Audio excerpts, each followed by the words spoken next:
starting this new year by finishing up some old jobs. I'm Jason and welcome to Diecast Restos in 2025. I hope you had a great Christmas and New Year if you celebrate. You may remember a little while back I mentioned I'd wanted to use this casting in my Beetle build for Jonny Smith. I ended up deciding partway through that project to abandon this majorette and swap to the Matchbox instead. All of the footage you see here, up until around the 5¼ minute mark, was filmed intending to turn this into his Beetle. I fell out of love with the idea though. Off camera, I was trying to come up with ideas for recreating Jonny's Beetle's trinkets and features, particularly for the base. I also had to fill in the sunroof opening. That was fine, but it made me realise this model actually has quite a flat roof. It just didn't look quite as authentic as I'd envisaged. Even though I'd need to grind off the rag top opening on the Matchbox, I still thought I'd get a better result at the end after some serious labour. Other issues I thought might cause me some headaches were the small wheel arches, which the custom wheels would struggle to fit into, and the orange tinted window piece.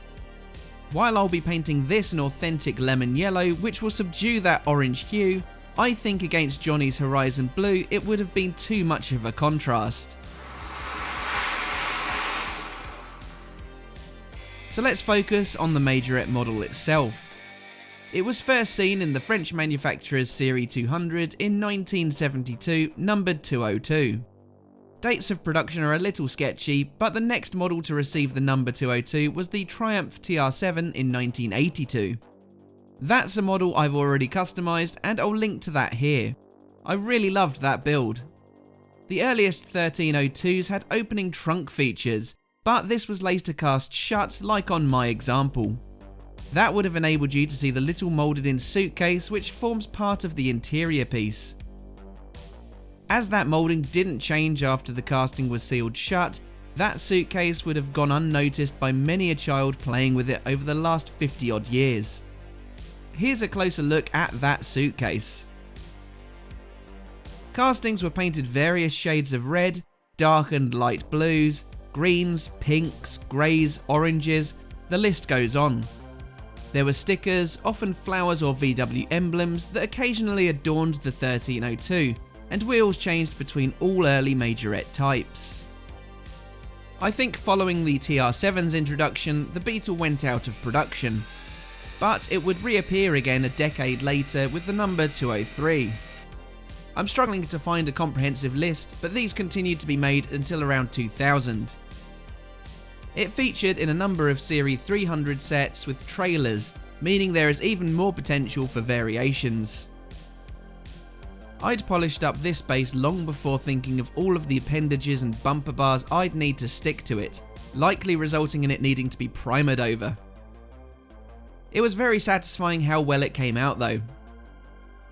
Next, I wanted to fill in that gaping hole in the roof, shortly before my doubts began to set in. I used some tape to withhold ingress of the Milliput epoxy putty. It's not worth overdoing it with the putty, as you are simply creating more work for yourself further down the road. Once it had dried, I tried to level it off and smooth it out.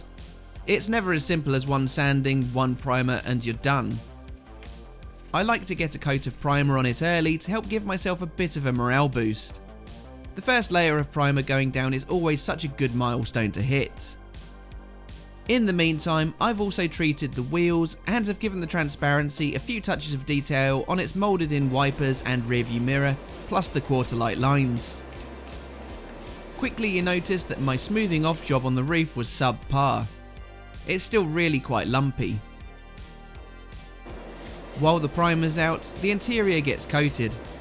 Again, the interior was originally to have this the same shade as on Jonny's real car, but it's back to filing and sanding for the body. I definitely go at it a bit harder this time around. After I'm happier with progress, I give it another coat of primer off camera and it's looking better this time around. For continuity's sake, here's the PS32 dash being painted. The interior piece is acres better than on the Matchbox. And here's the grey for the seating, which I'll keep for my custom interpretation anyway. But this was the stage that I put the Majorette on hold in favour of the Matchbox. I chose to paint it lemon yellow after I put out a community post back in October. That's when I picked up on the project again, looking for inspiration on colours. Suggestions included cobalt blue, apple green, a couple of votes for tomato red, a couple for orange, and even a Herbie recreation was suggested. But the most common comment was for lemon yellow, or Bumblebee from Transformers from one subscriber. The first coat of TS16 yellow wasn't perfect, so I had to strip it back, primer it again, and then give it another go. I'm always a bit apprehensive about using Tamiya yellows, as to me they first come out looking incredibly thin and wispy. However, they also pull very easily if too much is applied. It's a very fine balance. That's why it's rare you'll see me doing a yellow custom, so the first build of 2025 being yellow is a real treat.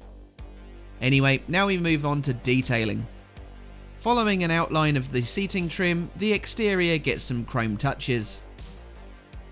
This includes the window surrounds, bonnet trim lines, grille, VW badge, a base for the front wing turn signals, and door handles. While the proportions are a bit out, this casting more than makes up for it with some incredible details.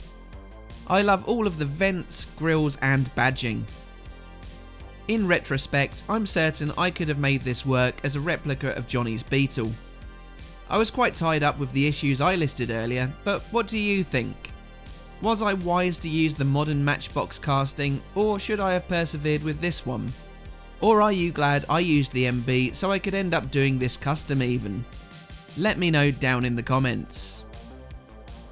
Having experienced some running of the Citadel gloss and Sharpie coated parts of my builds after a Mr. Hobby clear coat, I have decided that I'll give it its top coat layer now instead of after any colour and shading have been applied. It's an unfortunate side effect, but I prefer this Mr. Hobby over any other clear coat. It's just so glossy and nice to look at. Now I can apply that colour, of which there isn't a great deal on this casting. Just the front wing turn signals and the tail lights. Then it's just a matter of adding the shading by means of brushing on some Citadel Gloss Null Oil.